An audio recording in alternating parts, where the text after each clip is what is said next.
دا اوس هم دوی یاتوي د ډیورنټ قرارداد مررداد هېڅ نشته، نه به څوک ثبوت کړي. دا ټول درواغ دي. لیکلي شکل کې یو شی هم نشته، او که به لیکلي شکل کې خوشحال وي اوس به د اسلام آباد دونې نارې وې چې دا ګرد دنیا به په غوږو کڼه کړې وه. داسې زباني کیسه وه. د احمدشاه بابا نمسی خان زمان شاه زمان دوه واره لښکر راټول کړ چې دی به لاهور ته رسېده، دلته به ایران برید وکړ. دا ایران د فرنګیانو په خوله برید کړ. هغه سفیر چې تللی و هلته یې ډېرې تحفې موفې ورکړې وې. هغو کول ورسره کړی چې که څه وخت د افغان لښکر د هندوستان په خوا درته موږ به د شا لخوا برید کوو، درته بیا راګرځو. پښتانه بیا هم جنګېدلي دي. پښتنو خپل مقاومت نه دی پرېښی. د خپل وطن د ازادۍ، د خپل د وطن بیرته د یووالي دا خاوره د افغانستان سره وصل کول، او دا د افغانستان ده.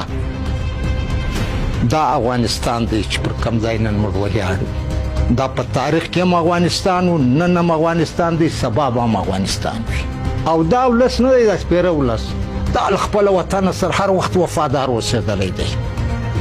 دا هر وخت خپله سینه د خپل وطن په دفاع کې سپر کړې ده. دا د فرنګي پیدا کرده دی. دا د هغو ولسو پیدا کرده نه دی چې نن په دې مابس کې قید دی. آپ که د بلوچ په شکل کې دی، که د سندي په شکل کې دی، که د پښتانه په شکل کې، د دغو قومو دپاره دا مابس دی.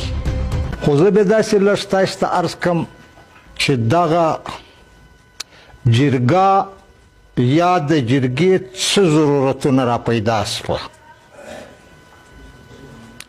عزیزانو، دا خبره چې کړي همیشه د هرې خبرې یو پس منظر وي، او چې په پس منظر یې سړی نه وي خبر، په پیش منظر یې نه پوهېږي. نو لږ به د دې داسې عرض وکړو چې د دې زموږ د قضیې، زموږ د غمیزې پر پس منظر به لږ که اجازه وي وبغږو. عزیزانو، موږ په دې سیمه کې، په دې سب کانټیننټ کې لنډه لنډه به کومه، دلته ملګري راته وویل وخت به ډېر نه اخلي، او لږ به خبره وکړم. زموږ بدبختۍ هم داسې دي که پر تاش کښېنو او پر چکه کښېنو بیا وخت نه کمی شي، او چې پر قومي مجلس کښېنو زموږ وخت کم شي. دا زموږ د بدبختیو علامې دي. په دې سب کانټیننټ کې افغان یو ډېر زورور قوت و، ډېر پیاوړی. دغه سب کانټیننټ ته چې به هر څوک راتله، هغه وخت د افغانانو پلازمینه کندهار و. NOC به له کندهاره غوښت کېده. پیرنګی دې وطن ته راغی، هندوستان ته راغی. په 1412 کې په صورت د هندوستان، د ختیځ هندوستان یو ایالت دی، صوبه ده. په دې کې د تجارتي شرکت د مرختیځې کمپنۍ په نامه چې ایسټ انډیا کمپنۍ ورته ویله کېږي، خپل کوټۍ جوړه کړه، ګودام یې جوړ کړ، خپل مقام یې جوړ کړ. د پیرنګیانو خپل حالات مشیني کړي وو. تر دا وخته په هندوستان کې مشین نه و، د لاس صنایع وې. رخت هم په لاس جوړېده شوی، کټه هم په لاس جوړېده، نور اسباب تمدني ټوټل په لاس جوړېده. د انګریزانو خپل اسباب مشین راوړی و، اسباب یې ډېر زر ترتیباوه، رنګ به هم ښایسته و او سخت به و، په تعداد کې به هم زیاته یاسته، کوانټیټي او کوالټي یې دواړه ښه وه. په ډېره تیزي سره په هندوستان کې پر مخ راتګ شروع کړ او ډېر دولت یې ځان ته راټولاوه. بنګال یې ونیو، خو انګریزان په یوه شي پوه وو. هوښیار خلک وو د هغې زمانې، اوس هم هوښیار دي. چې د افغانستان په موجودګي کې چې د افغانستان طاقت پر خپل ځای ولاړ وي موږ په هندوستان کې حکمراني نشو کولی دا دوی نقشه جوړه که دا یې فوکس که د دې په رڼا کې فرنګیانو د افغانستان په ضد مختلف سازشونه په عمل کې خپلې منصوبې واچولې د احمدشاه بابا نمسی خان زمان شاه زمان دوه واره لښکر راټول کړ چې دی به لاهور ته رسېده دلته به ایران برید وکړ دا ایران د فرنګیانو په خوله برید کړ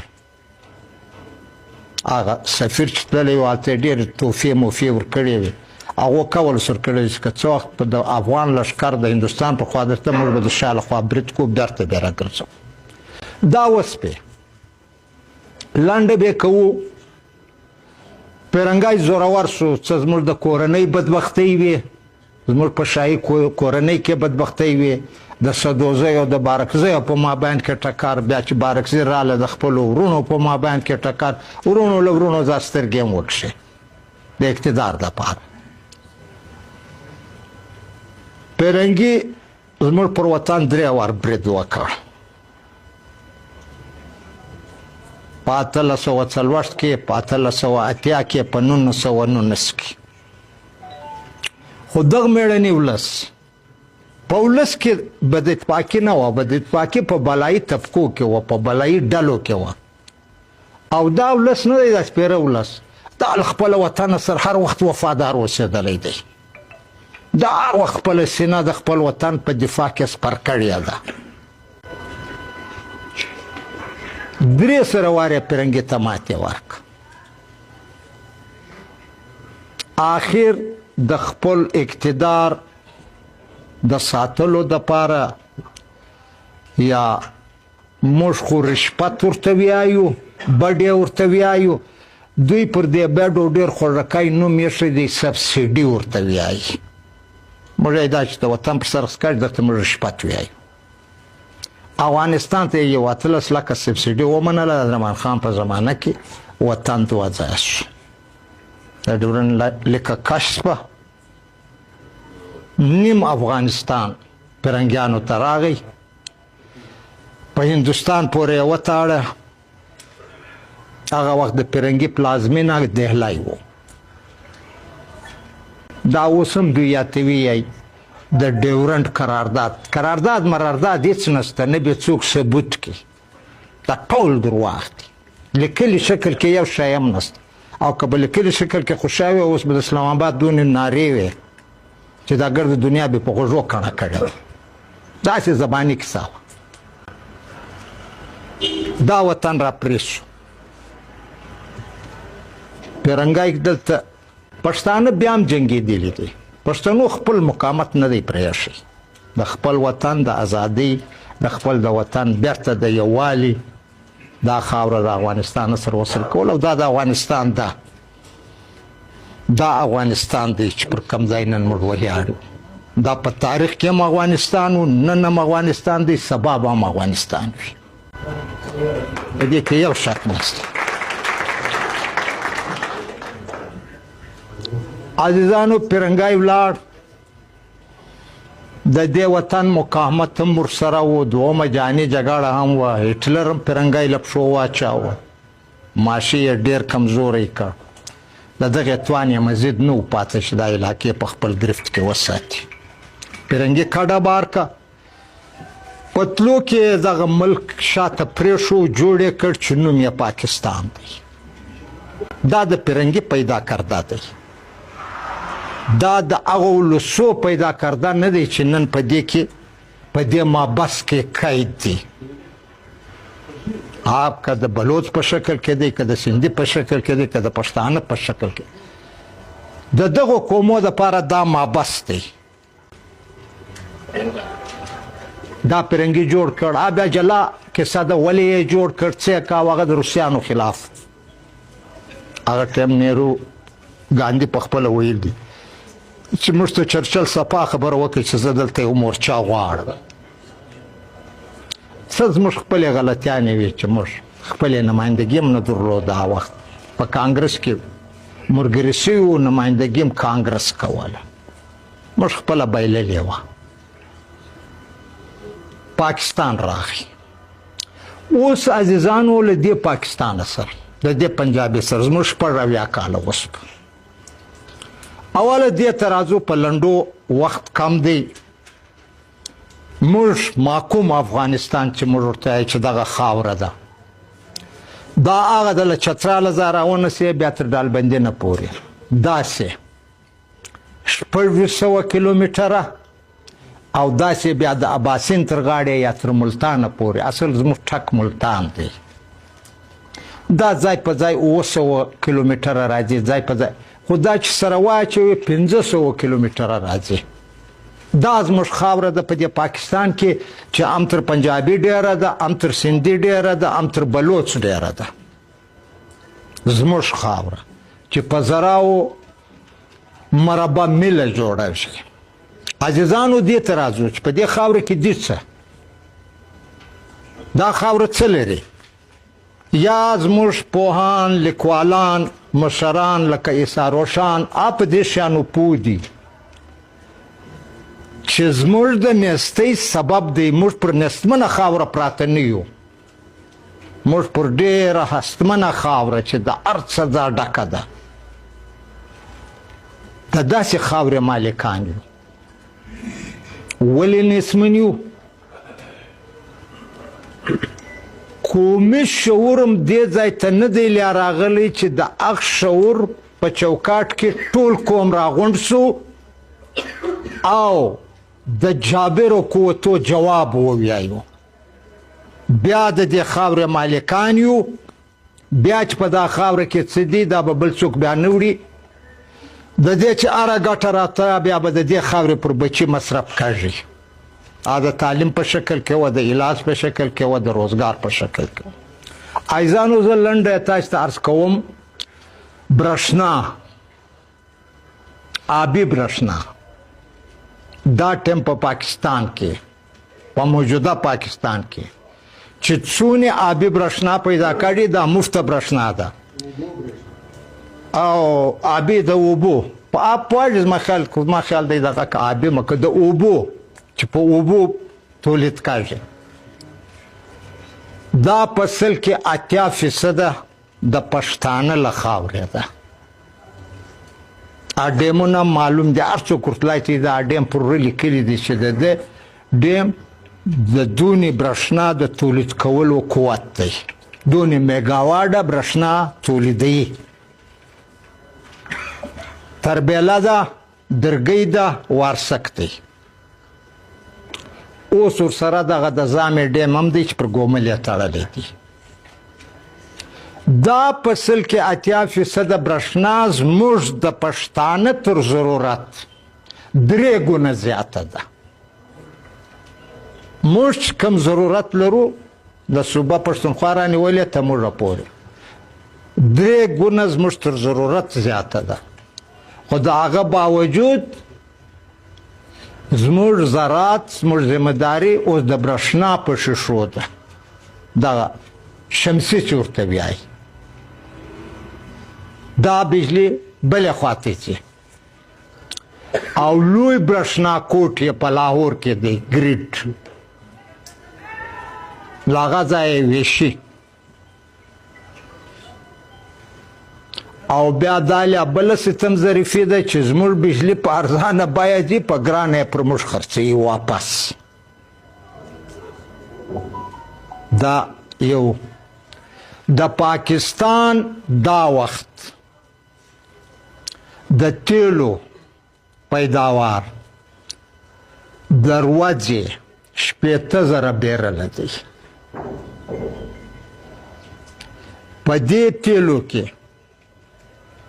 45,000 بیرل تیل د پښتانه له خاورې دي.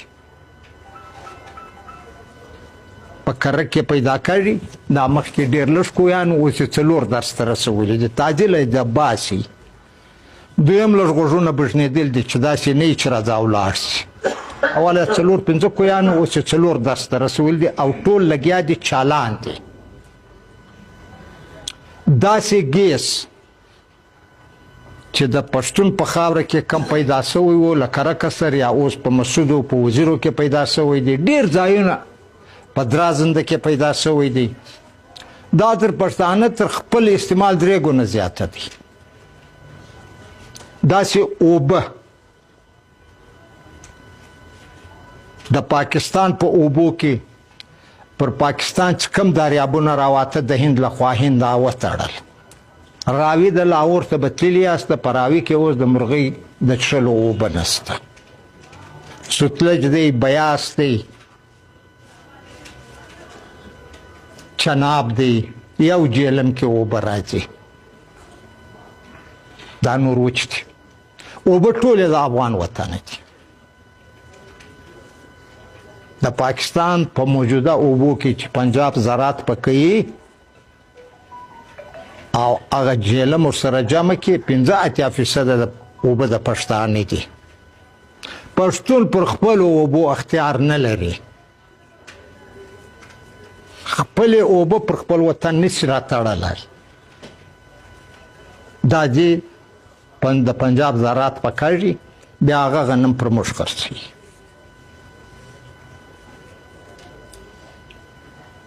دا چې د دنیا نور منرل سره زردا چې دریافت شوي دي تار یې پر ګرځولې دي خرطار 12 ریتي روان دي کرومایډ دي د دنیا قسمه قسم غمی دي چشتي ځنګلات دي دا سم چور دی د پښتانه وطن دا خو یو اړخ دی چې پښتون له څو اړخو لوټل کېږي ته څو اړخو دا لوټ شروع دی آخر خبره دغه ځای ته اوس راورسېده دا معدنیات دا منرل دا خو لوټل کېږي روان دي له 80 کلو شپ په درز د پاکستان د پنجاب د کارخانو د پاره د فابریکو د پاره خام مال ټول زموږ له وطن ځي زموږ خام مال الته مزدوران موږ په خځه بیا یې بیرته مارکیټ هم موږ په موږ کې خرڅاش دا چې دا اوس موږ په خمه خونه کې ولیاړ په دې کې څو نشان دي دا ټول هغه ځای راغی دا غالۍ دا رنګ دا ارڅه